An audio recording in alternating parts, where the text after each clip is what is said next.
ဒီဗီဒီယိုမှာတော့တကဘာလုံးက top exchange data ကတစ်ခုဖြစ်တဲ့ Bybit မှာ special account ဖွင့်နေ KYC တင်နည်းနဲ့မြန်မာငွေနဲ့ USDT ဝယ်နည်းရောင်းနည်း deposit တင်နည်းတွေကိုအရှင်းလင်းဆုံးဖြစ်အောင်လို့ပြပြပေးထားပါတယ်။ဆိုတော့ Bybit ကိုသုံးသပ်ချင်တယ်ဆိုလို့ရှိရင်ဒီဗီဒီယိုကို like ကြည့်ပြီးတော့လုပ်လို့ရပါတယ်။ Bybit application နဲ့ကိုဝင်လိုက်တာနဲ့ဒီလိုလေးပေါ်တော့မှာဖြစ်ပါတယ်။မိတ်ဆွေက crypto အကြောင်းသိထားပြီးသားသူဆိုရင်တော့အောက်က I'm familiar with crypto ဆိုတာကိုရေးလို့ရပြီးတော့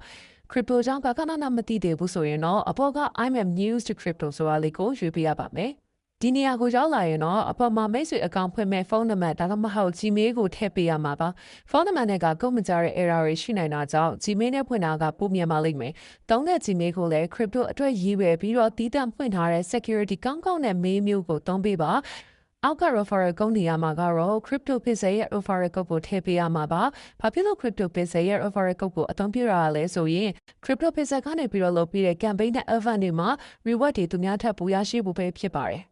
ဒါပြီးရင်တော့ Bybit ရဲ့စီးမင်းချက်တွေကိုသဘောတူပါရဲဆိုရဲအမှန်စစ်လေးကိုနှိပ်ပြီးတော့ sign up now ဆိုတာကိုဆက်သွားပါမယ်။ဒီလိုပေါ်တာကမိတ်ဆွေကောင်စိတ်ယုံလားဒါမှမဟုတ်လူလားဆိုတာကိုသိနိုင်ဖို့အတွက်ပဲဖြစ်ပါတယ်။ဒါကြောင့်အောက်ကခလုတ်လေးကိုရွှေ့ပြီးတော့အကွက်ထဲကျအောင်လို့လုပ်ပြလိုက်ရင်ရပါပြီ။ဒီနေရာမှာကတော့မိတ်ဆွေရဲ့ချီမီတွေကို Bybit ကပို့ပေးလိုက်တဲ့ကုတ်6လုံးကိုထည့်ပေးရမှာဖြစ်ပါတယ်။ကုတ်ထည့်ပေးပြီးရင်တော့ passport ထည့်ပေးရမယ့်နေရာကတန်းပေါ်လာမှာဖြစ်ပါတယ်။ဒီနေရာမှာမိတ်ဆွေထားခြင်းတဲ့ passport ကိုထည့်ပေးနိုင်ပါတယ်။ဒါပေမဲ့ passport မှာတော့ကနန်းရှစ်လုံးအနေနဲ့ပါရမှာဖြစ်ပြီးတော့အင်္ဂလိပ်စာလုံးအသေးတစ်လုံးအကြီးတစ်လုံးပါရမယ်ဒီ passport ကမိတ်ဆွေအကောင့်တွေကိုဝင်နိုင်မဲ့ passport ဖြစ်လို့မမိလွယ်ပြီးတော့တခြားသူမခက်မှန်းနိုင်တာမျိုးဖြစ်ရင်ပို့ပြီးတော့ကောင်းပါတယ်ထည့်ပြီးရင်တော့ sign up now ကိုနှိပ်လိုက်ပါဒါဆိုရင်တော့အကောင့်ဖွင့်တာပြီးပါပြီဆက်ပြီးတော့ KYC တင်မဲ့အပိုင်းကိုပြောပြပါမယ်ဒါဆိုရင်တော့ပေါ်နေတဲ့ verify my identity ဆိုတာလေးကိုနှိပ်လိုက်ပါဒီနေရာကိုကြောင်းလာပြီဆိုရင်တော့မိတ်ဆွေကဘယ် ID ကတ်နဲ့ KYC တင်မှာလဲဆိုတာကိုရွှေ့ရပါမယ်မြန်မာနိုင်ငံမှာရှိနေလို့ location ကမြန်မာလူပေါ်နေတာဖြစ်ပြီးတော့တခြားနိုင်ငံကနေအကောင့်ဖွင့်ရင်တော့ location ကပြောင်းသွားမှာဖြစ်ပါတယ်မြန်မာနိုင်ငံမှာဆိုရင်တော့ session နဲ့လဲလှယ်ပြီးသားမှတ်ပုံတင်တဲ့ကပို့ပြီးတော့အဆင်ပြေပါလိမ့်မယ် passport တို့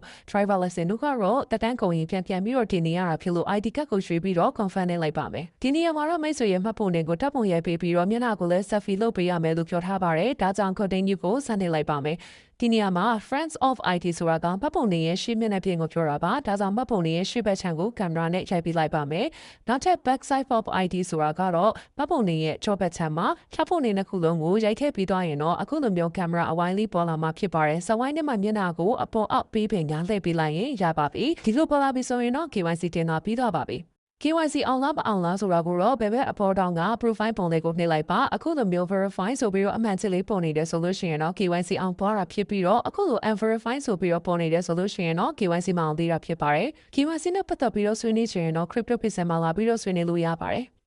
Bybit မှာ USDT ဝယ်ဖို့အတွက်ဘယ်ဘက်တောင်က profile ပုံလေးကိုဝင်မှာပြီးရင်တော့ all service ဆိုတာလေးတဲ့ကိုထပ်ပြီးတော့နှိပ်လိုက်ပါမယ်ဒီနေရာရောက်ရင်တော့ buy crypto ဆိုရဲဘာတဲ့အောက်က P2P trading ဆိုရဲထဲကိုဆက်သွားပါမယ်ဒါဆိုရင်တော့ USDT ဝယ်မဲ့နေရာကိုရောက်လာပြီးမိတ်ဆွေကမြန်မာနိုင်ငံကနေပြီးတော့ USDT ဝယ်မှာဆိုရင်အညာဘက်အပေါ်တောင်မှာ MFK ဆိုတာလေးပေါ်နေမှာဖြစ်ပါလိမ့်မယ် buy now sells နှစ်ခုရှိမှာဖြစ်လို့ဝယ်မှာဖြစ်လို့ buy ဆိုတာလေးဖြစ်နေရပါမယ်အောက်က USDT ပေးမှာမိတ်ဆွေဝယ်မဲ့ပမာဏကိုရိုက်ထည့်လို့ရပါတယ်။သူ့ပေက all payment method ဆိုတဲ့နေရာမှာကတော့မိတ်ဆွေအသုံးပြုမဲ့ payment ကိုထည့်ပေးရပါမယ်။ဒီမှာကတော့ KP နဲ့ဝယ်မှာဖြစ်လို့ KP ကိုပဲရွှေ့လိုက်ပါမယ်။ဒါဆိုလို့ရှိရင်တော့4000ခွဲကနေပြီးစပြီးတော့ KP နဲ့ရောင်းဝယ်လုပ်လို့ရတဲ့ seller တွေပေါ်လာပါမယ်။ဒါဆိုရင်တော့ဘသူစီမှာဝယ်ရမလဲဆိုတာကိုရွှေ့ပါမယ်အပေါ်ဆုံးကတယောက်ဆိုရင်ဈေးနှုန်းကလည်းတန်တယ်သူစီမှာအနည်းဆုံးဝယ်လို့ရတဲ့ limit ကလည်း8000ကနေပြီးတော့ဝယ်လို့ရတော့ရက်30အတွင်း54 order ပဲရှိရဆိုပေမဲ့ DIY တော့ထောက်ခံမှုရှိပါတယ်ဒါကြောင့်အပေါ်ဆုံးကတယောက်ကိုပဲရွှေ့လိုက်ပါမယ်ဘာလို့လဲဆိုတော့ကျွန်တော်က USDT ကိုဈေးအနည်းဆုံးနဲ့ဝယ်စင်တာကြောင့်မှဘိုင်ကုန်နဲ့လိုက်ပါမယ်ဒီလိုပေါ်လာပြီဆိုလို့ရှိရင်တော့ with fear ဆိုတဲ့ထဲမှာကိုဝယ်မဲ့ပမာဏကိုထည့်ပေးရပါမယ် with crypto နဲ့မဝယ်တာက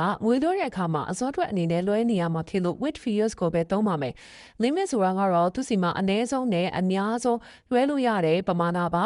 I will receive ဆိုတာကတော့မိတ်ဆွေဝယ်ရင်ရနိုင်တဲ့ USDT ပမာဏဖြစ်ပါတယ်အောက်က payment မှာလည်း KP ပုံနေတာဖြစ်လို့ buy ဆိုတာကိုစနှိပ်လိုက်ပါမယ်ဒီနေရာမှာမိတ်ဆွေကမဝယ်ချင်တော့ဘူးဆိုရင်ညာဘက်အပေါ်တောင်က cancel order ကိုနှိပ်ပြီးတော့ဖျက်လိုက်လို့ရပါတယ်ဒါပေမဲ့တနေ့ကို3ခါပဲ order ဖြတ်ခွင့်ရှိပါတယ် contact seller ဆိုတဲ့နေရာကဝယ်သူနဲ့ရောင်းသူစကားပြောနိုင်တဲ့ chatbot ပဲဖြစ်ပါတယ်တကယ်လို့ seller ဘက်က KP နံပါတ်မထည့်တာရင် chatbot ကနေပြီးတော့တောက်ရမှာဖြစ်ပါတယ်အခုက KP နံပါတ်ထည့်ထားတာဖြစ်လို့ကိုဝယ်မဲ့ amount အတိုင်း KP လွှဲလိုက်ပါမယ်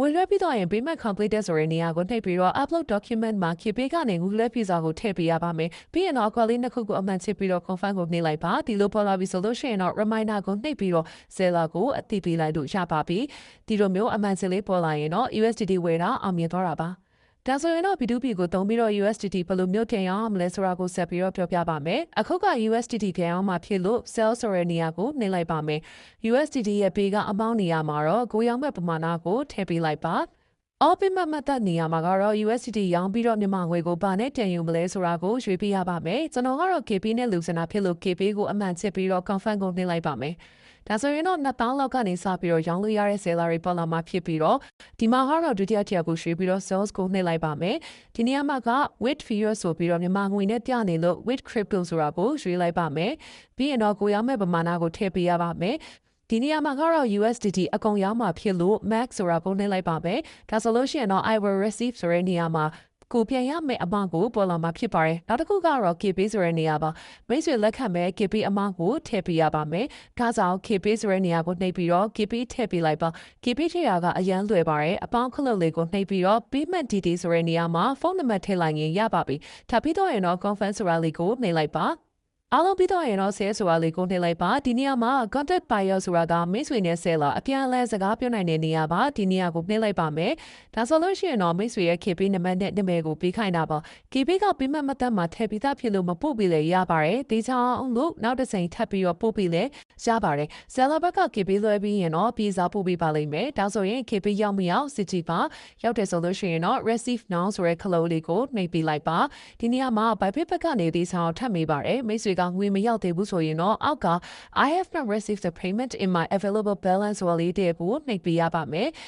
ငွေလွှဲဝင်နေဆိုလို့ရှိရင်တော့ I confirm that I have received payment ဆိုလေးတဲ့ကိုနှိပ်ပြီးတော့ release now ဆိုတာကိုနှိပ်ပေးရပါမယ်ဒီလိုမျိုး completed ဆိုတာလေးပေါ်လာရင်အယောင်းဝယ်ပြီးပါပြီ Bybit P2P အယောင်းဝယ်ကိုလုပ်တဲ့အခါမှာနားမလည်တာတွေကြုံတွေ့ရတယ်ဆိုလို့ရှိရင် Crypto Pixel Community မှာလာပြီးတော့မေးမြန်းလို့ရပါတယ် Bybit အကောင့်ဖွင့်မယ်ဆိုရင်တော့ Crypto Pixel ကပေးတဲ့ gift တွေကိုမကြာခဏရနိုင်ဖို့အကောင့်ဖွင့်တဲ့အခါမှာ Crypto Pixel ရဲ့ referral code ကိုထည့်သုံးဖို့အကြံပြုချင်ပါတယ်